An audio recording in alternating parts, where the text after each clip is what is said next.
just wanted to say one thing, and that is that I trial and error everything. So when I'm making recipes, when I'm doing some of my cooking, when I'm doing gardening, I do the things that I like to do, and I try and risk it on the things that I want to risk it on. So I do generally Google recipes that look on Pinterest, but that doesn't mean that I always follow them exactly. And most of the time, everything I make comes out pretty delicious, but I do have errors as well. I'm just showing you guys what I do, what I try out, what I have lost in, but what I have successes in as well. So I just wanted to make sure that you guys know that I'm no expert when it comes to making gooseberry jam or anything for that matter. I just try and have some fun in the kitchen, use the ingredients that I have in my house, and go for it. So I often speak about this specific topic, and I thought, why not film while I actually am making my gooseberry jam. So I often show you guys my gooseberry bush, and I show you guys how I harvest from there, and I mentioned that I freeze my gooseberries and I make some jam out of it. And I thought that I would give you guys a look at how I freeze it, and then after, let's make some jam.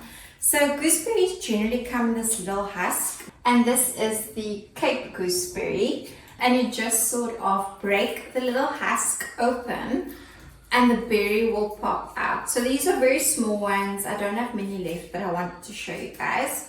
You kind of take it off the shell, and there's your gooseberry. And then what I do, I freeze it in these very big freezer bags. Guys, make sure it's freezer bags, because then you know if you take your bag out, it won't tear or break. And I'm just going to dispense it into this bowl before I measure.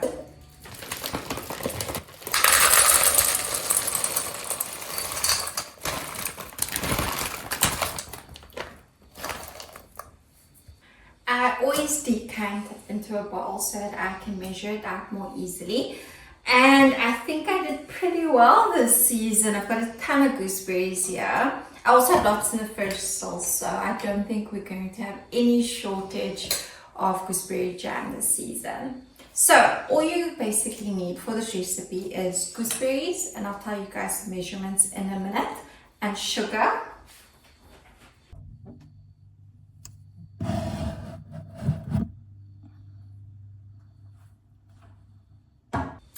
Then the last two ingredients is some lemon juice and water.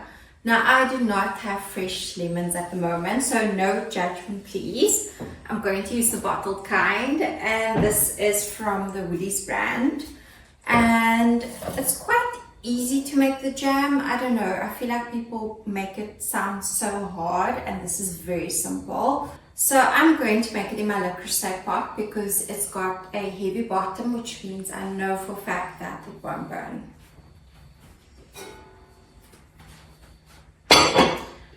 I'm also trying to cut my sugar a little bit. So generally when I made the jam, I used, say, 4 cups of sugar, 4 cups of gooseberries, but I'm going to try something different today, and let's just hope it works.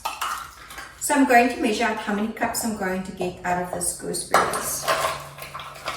So that's 1.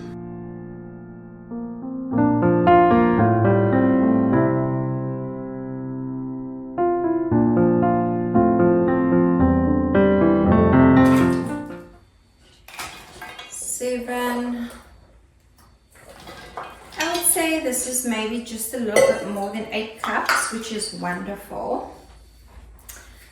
And then I'm going to take about 1/4 cup of water. You could use even less even.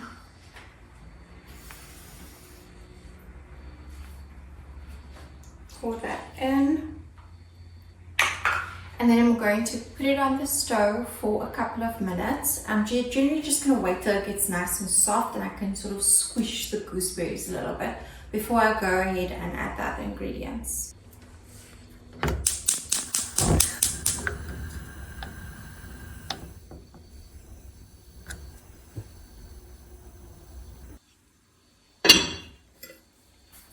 Okay, so as you can see, It's definitely soft, my gooseberries, and it smells quite lovely. I had a taste of the liquid and I tasted that it is quite, oopsie, it is quite tart. So I'm going to add in my sugar now. I'm going to start off with 2 cups of sugar. I think that should be sufficient, but let's see how it goes.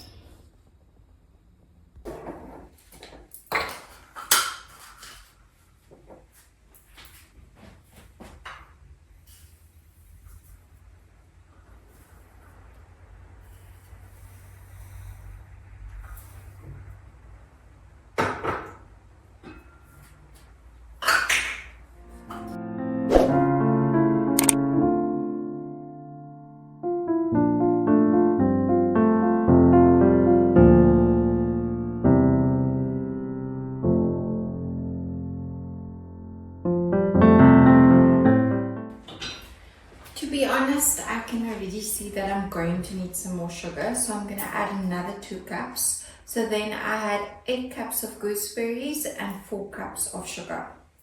Okay,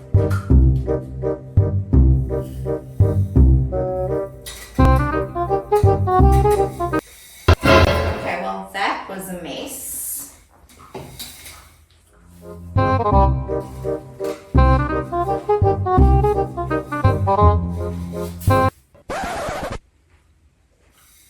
You guys didn't see that. Let's just go with nobody saw that. Just gonna mix this all in.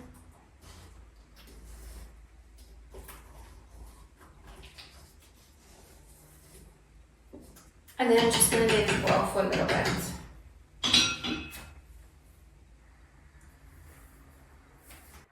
Okay, so a couple of things I want to share is that yes, there's sugar.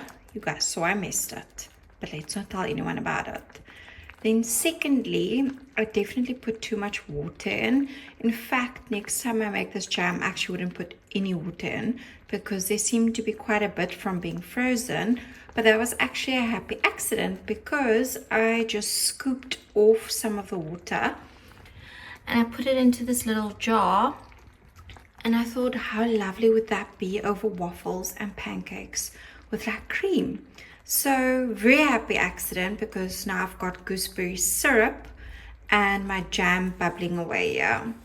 So it is definitely getting thicker, as you can see. Definitely getting thicker. And what I've been doing intermittently is just scooping the foam off. I also added about a tablespoon of lemon juice, but I still feel it's missing a touch of something. And if there's one thing I know that my mom puts in everything, it's a pinch of salt. So I'm going to risk it and add a pinch of salt. Let's see how that turns out. But this is almost done. I might just leave it on for like maybe 5 more minutes, and then I will let it cool down a little bit, have a taste test, and what I'll do then is sterilize some jars and I will then package my gooseberry jam.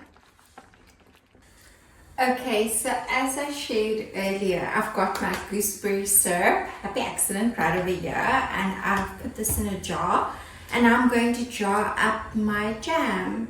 One of the things I would say is that you should probably not use a plastic spoon, but I've got nothing else to use, so it's going to be this.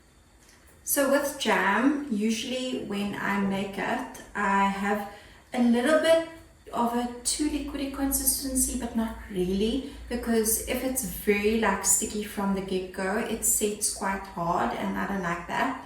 So I always make it a little bit more runny, like you can see right over here.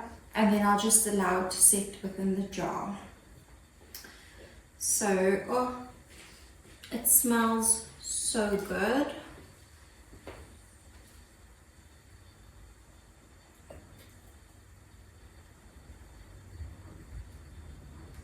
So this is jar number 1, but I've got another one of these jars busy sterilizing as well.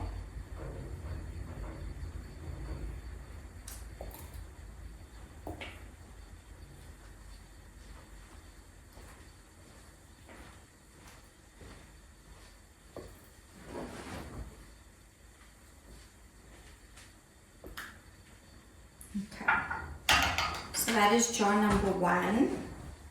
I actually think I can fill it a little bit more.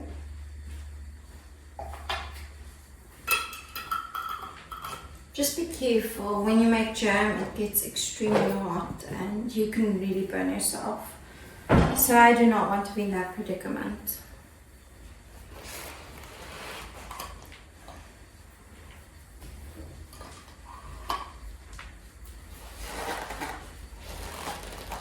I'm making it super tight.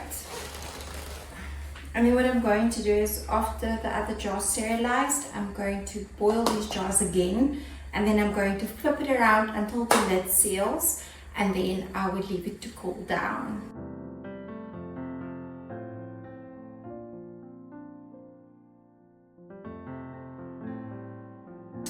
Okay, so it's been a few hours and my jam is quite set already. I don't know if you guys can see that, but you see the consistency has changed quite a bit. So I did 2 jars and this is what was left over in the pot. So I thought, why not make myself a cup of tea and enjoy it with the lovely scone that my mom still made. I generally don't like butter, so I'm just going to give that a skip. And I also don't have cream, but I mean, who needs cream if you've got the most delicious gooseberry jam scones?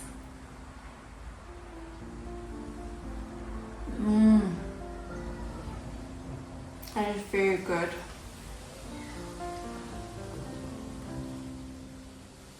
Very good. So not too sweet, and it's the perfect consistency.